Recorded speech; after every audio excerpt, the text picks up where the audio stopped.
Nós vamos seguir repercutindo esse assunto agora com o nosso analista de internacional, Lorival Santana.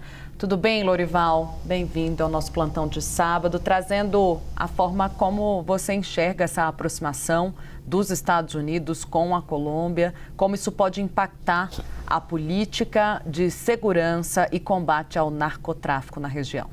Boa noite, Tainá. É um prazer estar aqui com você e com quem nos acompanha.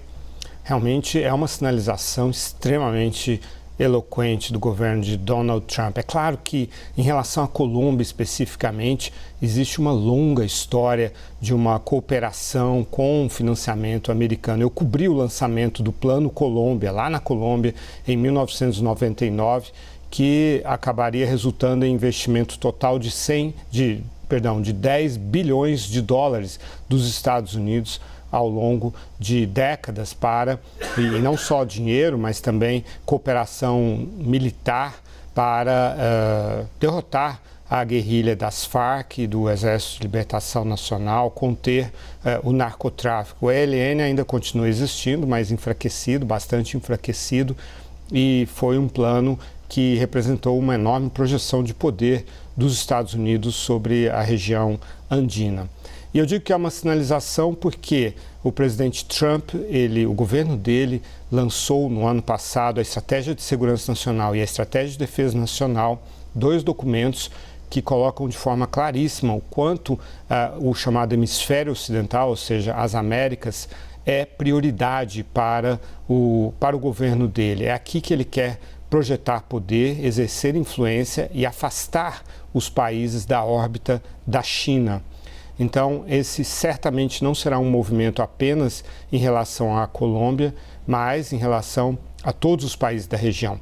E por que eu digo que é uma sinalização eloquente? Porque o presidente Trump deseja que os candidatos que ele apoia sejam eleitos. Ele já teve algumas perdas nesse sentido, né? Algumas derrotas nesse sentido no Canadá, na Austrália, na Hungria recentemente, os candidatos de direita que ele apoiou.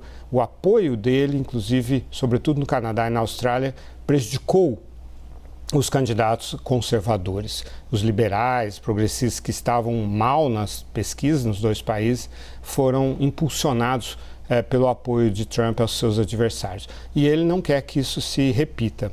Então, aqui no Brasil, por exemplo, ele está cauteloso, ele não está pessoalmente hostilizando o presidente Lula. O último encontro deles recente, ele foi amistoso com o presidente Lula. Claro que existem políticas do Departamento de Estado e do Escritório do Representante Comercial que são políticas duras com relação ao Brasil. Mas o presidente Trump não, porque ele quer ter certeza de que é viável uma candidatura alternativa, no caso, sobretudo, de Flávio Bolsonaro, antes de apostar nela. Mas essa sinalização vale para todos os países aqui da região.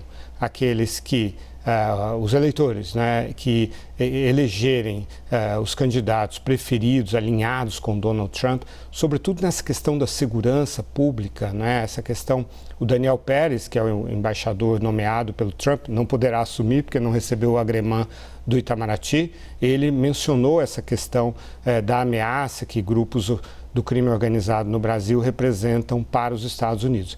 Então, isso é uma prioridade para o governo Trump e certamente é um incentivo que ele quer que todos os países vejam que, se seguirem as políticas por ele impulsionadas, receberão incentivos até financeiros.